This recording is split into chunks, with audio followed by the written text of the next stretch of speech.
He was a man who once declared that the greatest sin in filmmaking was dullness. Little did he know that his own life story would prove to be anything but.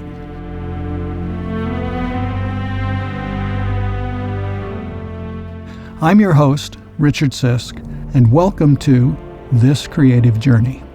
On a sweltering day in 1897, in a small Sicilian village, a baby boy was born.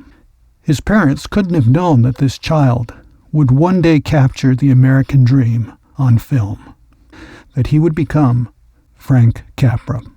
But before he ever yelled action on a movie set, young Francesco Rosario Capra nearly took a very different path. And if he had, the landscape of American cinema might look very different today.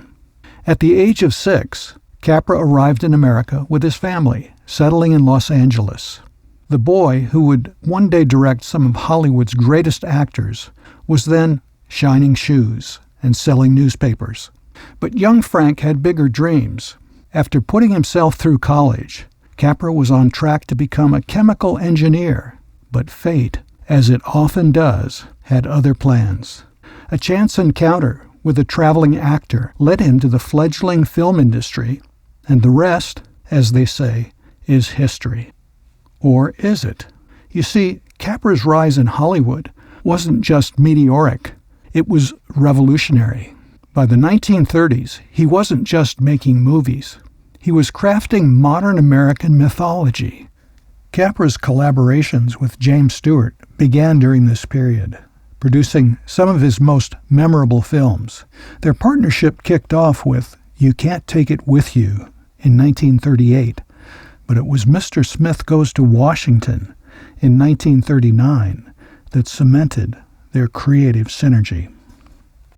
This tale of a naive young senator fighting corruption didn't just entertain, it electrified. Some senators even tried to suppress the film, but Capra, he just kept rolling. And then came World War II. Capra answered his nation's call, this time wielding a camera instead of a rifle. His Why We Fight series explained the conflict to millions of Americans. But his greatest battle was yet to come. After the war, Hollywood had changed. But Capra had one more ace up his sleeve. In 1946, he reunited with James Stewart for what would become his most beloved film, though few realized it at the time.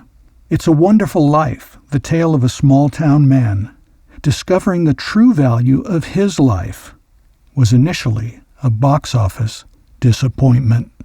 However, it has since become a beloved classic, showcasing both Capra's optimistic worldview and Stewart's nuanced performance. Now you might think Capra's story ends here, but remember when I mentioned he almost became a chemist? Well, his scientific mind never left him. In fact, he later invented a device to help World War II bomber pilots. A filmmaker and an inventor. Now there's a plot twist. Capra's influence extends far beyond his era.